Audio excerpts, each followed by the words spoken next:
အားလုံးပဲမင်္ဂလာပါကျွန်တော်ဒီတစ်ခေါက်ပြောပြပေးသွားမယ် tutorial video လေးကတော့ကျွန်တော် Facebook marketing strategy FMS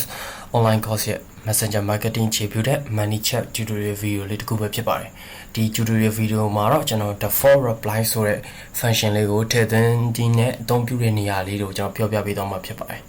ကျွန်တော်ပထမဆုံးအနေနဲ့ကျွန်တော် dashboard ပေါ့နော်ဒီ Manychat ကိုဝင်မယ်ကျွန်တော် dashboard ပေါ့နော်ဒါကတော့ dashboard ရဲ့ဘေးပါထဲမှာရှိရဲ့ automation တွေကိုတွားမှာဖြစ်ပါတယ် automation ထဲမှာ main menu ရဲ့အောက်က default reply ကိုတွားပေးရမှာဖြစ်ပါတယ် okay ဟုတ်ကျွန်တော် default reply ကိုရောက်ပြီဆိုရင်ကျွန်တော်ပထမဆုံး default reply တစ်ခုကိုကျွန်တော်တို့ဖန်တီးမှာဖြစ်ပါတယ်အဲဒီအတွက်ကျွန်တော်ဒီမှာ active flow ဆိုတဲ့နေရာလေးကိုနှိပ်ပေးရမှာဖြစ်ပါတယ် okay အဲ့တော့ active flow ဆိုတဲ့နေရာလေးကိုနှိပ်ပေးပြီးဆိုရင်တော့ကျွန်တော်ပထမဆုံးအနေနဲ့စာသားတစ်ခုကျွန်တော်ပြမှာဖြစ်ပါတယ်ဒီနေရာမှာကျွန်တော်ပြောပြချင်တာကတော့ default reply ဆိုတာကကျွန်တော်တို့အနေနဲ့ welcome message မှာကျွန်တော် flow တွေထည့်တယ် main menu မှာ flow တွေထည့်ကြတယ်အကယ်၍ customer တယောက်ကဒီ flow ထဲမှာပါတဲ့ button ကိုနှိပ်တာမဟုတ်ဘဲနဲ့ဒီ flow ကိုရောက်နိုင်တဲ့ကျွန်တော် function တစ်ခုသုံးတာမဟုတ်ဘဲနဲ့ hi ပဲဖြစ်ဖြစ်ကျွန်တော်တို့ထပ်မေးချင်လို့ပါပဲဖြစ်ဖြစ်စာသားတစ်ခုကိုရိုင်းနှိပ်ခဲ့လိုက်ပြီဆိုရင်ဒီ chat ပေါ့နော်ကျွန်တော် chat bot အတွက်ကျွန်တော် auto reply အတွက်ပြန်စရာစာမရှိတော့တဲ့အချိန်မျိုးမှာအသုံးပြုတဲ့စာသားပုံစံမျိုးစာဖြစ်ပါတယ်ဒါတော့ default reply လို့ခေါ်တယ် default reply ဆိုတာက auto reply မှာပြန်စရာစာမရှိတော့ဘူး customer ဘက်ကတောင်းဆိုလာတဲ့စာသားတစ်ချောင်းပဲဖြစ် composition တစ်ခုပြောလိုက်ပြီဆိုရင်ဒီ default reply ကိုပြန်ပြီးတော့ဖြည့်ချပေးမှာဖြစ်ပါတယ်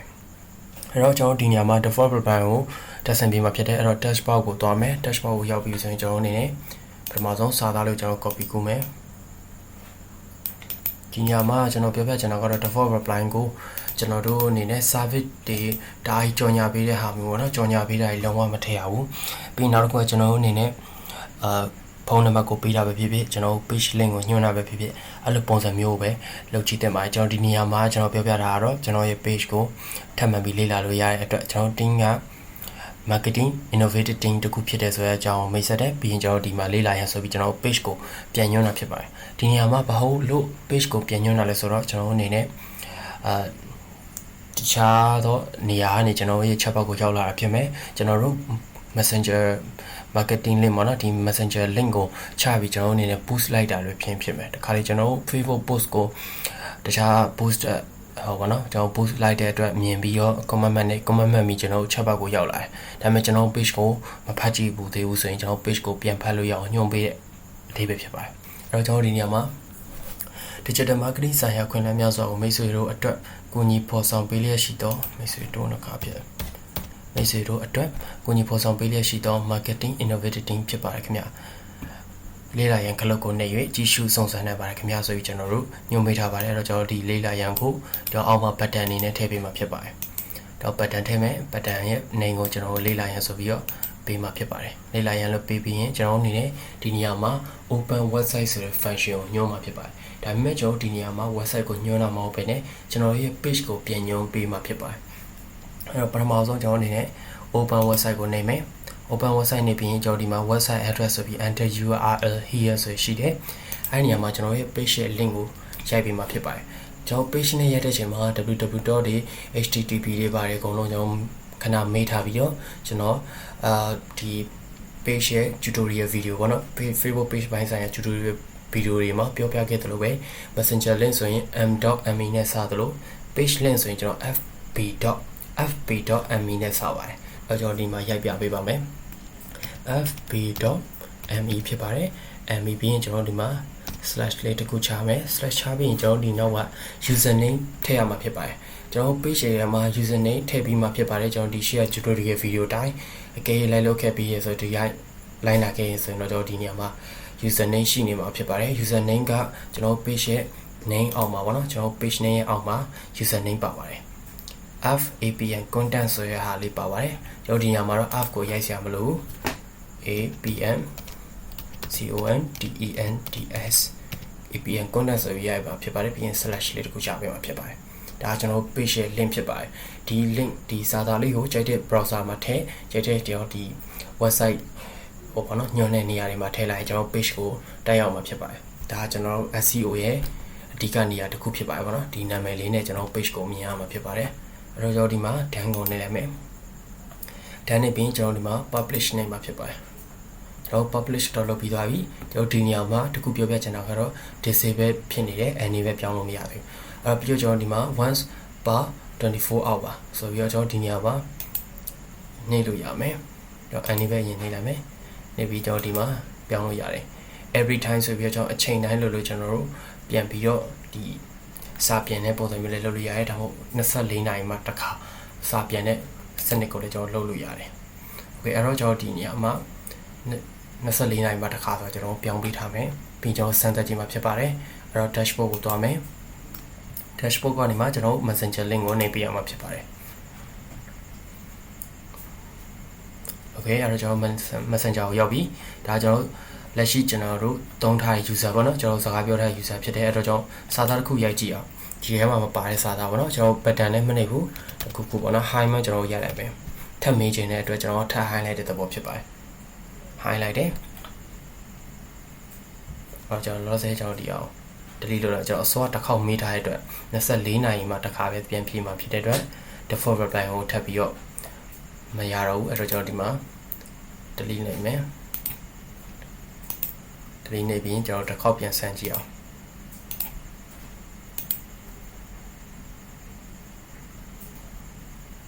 okay ကျွန်တော် get started ပုံစံမျိုးကြီးပြနေတယ် get started ကိုနေမယ် get started နေပြီးကျွန်တော်မင်္ဂလာပါစင်ကြီးဆိုဒါကျွန်တော် default reply မဟုတ်ဘူးเนาะဒါကတော့ welcome message ဖြစ်တယ်ကျွန်တော်ဒီမှာ function ပါတဲ့ button တွေပါမယ်အဲ့တော့အဲ့ဒါကြီးမနေဘူးကျွန်တော်ဒီထဲမှာပါတဲ့အတိုင်းကျွန်တော်တခုရိုက်လိုက်မယ် hi ပေါ့เนาะ hi ဆိုတော့ရိုက်လိုက်မယ် okay အဲ့တော့ကျွန်တော်တစ်ခေါက်ပြန်ဆန်းပြမယ်ကျွန်တော်လက်ရှိကျွန်တော်24နာရီမှတစ်ခါဖြစ်နေဆိုတော့လေအဲ့တော့ကျွန်တော်ဒီမှာ automation ကိုသွားမယ် automation တော့လို့ကျွန်တော် setting ရတစ်ချက် refresh လေးပြန်လုပ်ကြည့်မယ်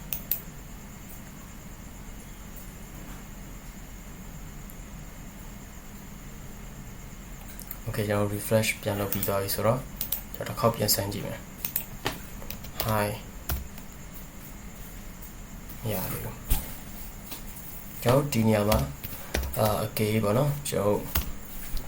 error ရှိနေတယ်အဲ့လို error ဖြစ်ခဲ့ရင်ကျွန်တော်ဆိုတော့ပုံစံမျိုးတိုင်းကျွန်တော် setting ရနေပြန်သွားလို့ရတယ်လက်ရှိကျွန်တော်လောလောဆယ်ဆန်းထားတဲ့ဟိုစာကတော့ကျွန်တော်24နာရီမှတစ်ခေါက်ဖြစ်နေတဲ့အတွက်ကျွန်တော်ဒီနေရာမှာပြန်ချိန်မယ် every time ပြန်ချိန်မယ်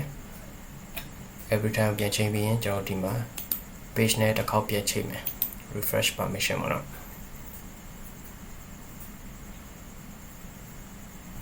okay အဲ့တော့တစ်ခေါက်ပြန်ဆန်းကြည့်မယ်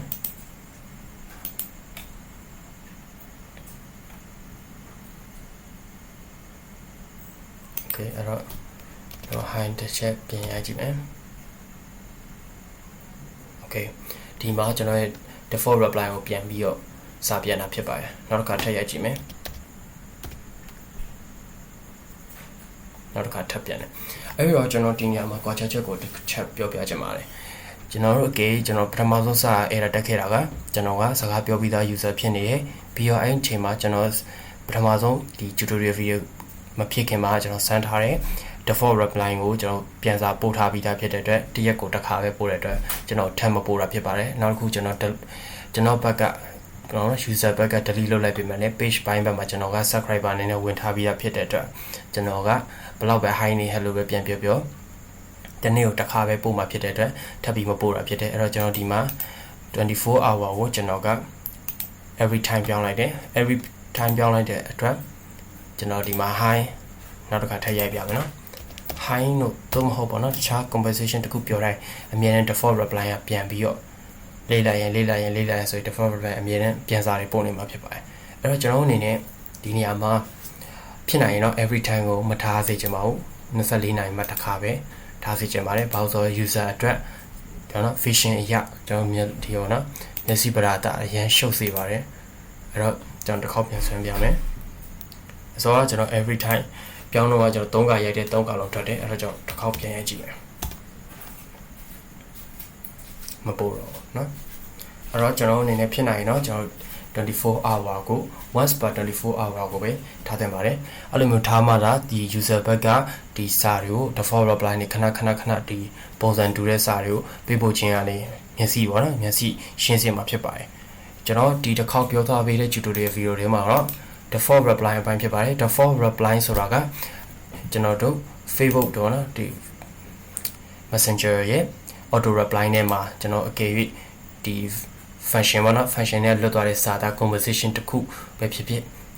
customer ဘက်ကကျွန်တော်တို့မသတ်မှတ်ထားတဲ့ conversation တစ်ခုကိုပြောလိုက်ပြီဆိုရင်အဲ့ဒီ conversation ကိုကျွန်တော်တို့ default reply နဲ့ပြန်စာပို့မှာဖြစ်ပါတယ်အဲ့ဒီပြန်စာပို့တဲ့အတွက်ကျွန်တော်တို့အနေနဲ့ဒီ chatbot link ကနေ page ကိုခေါ်တာပဲဖြစ်ဖြစ်ကျွန်တော်ဒီ chatbot ကနေပဲကျွန်တော်တို့ရဲ့ owner စီကိုတိုက်ရိုက်ဖုန်းခေါ်ဖို့အတွက်ဖုန်းနံပါတ်လေးထည့်ထားပေးတာပဲဖြစ်ဖြစ်အဲ့တော့ဖုန်းခေါ်ဖို့ button ကိုထည့်ထားပေးတာပဲဖြစ်ဖြစ်အဲ့လိုပုံစံမျိုးလေးပဲလုပ်တင်ပါတယ် default reply မှာစာပိုက်အရှိကြီးတွေနောက်တစ်ခုကကြည့်ရှုရခက်ခဲတဲ့ဒီပုံတွေ photo တွေထည့်တာတွေကိုလည်းရှောင်ရှားတတ်ပါတယ်အဲ့တော့ကျွန်တော်ဒီနေရာမှာရှင်းပြပေးခဲ့တဲ့ default reply အပိုင်းကိုနားမလည်တာပဲဖြစ်ဖြစ်ပြန်လည်မေးမြန်းချင်ရင်ကျွန်တော် Facebook page ရဲ့ချက်ပေါက်မှာလည်းဝင်ရောက်မေးမြန်းနိုင်တယ်လို့ကျွန်တော်သင်တန်းသားတွေအတွက်ဖွဲ့ထားတဲ့ Messenger secret group မှာလည်းဝင်ရောက်ပြီးမေးမြန်းနိုင်ပါတယ်ခင်ဗျအားလုံးကျေးဇူးတင်ပါတယ်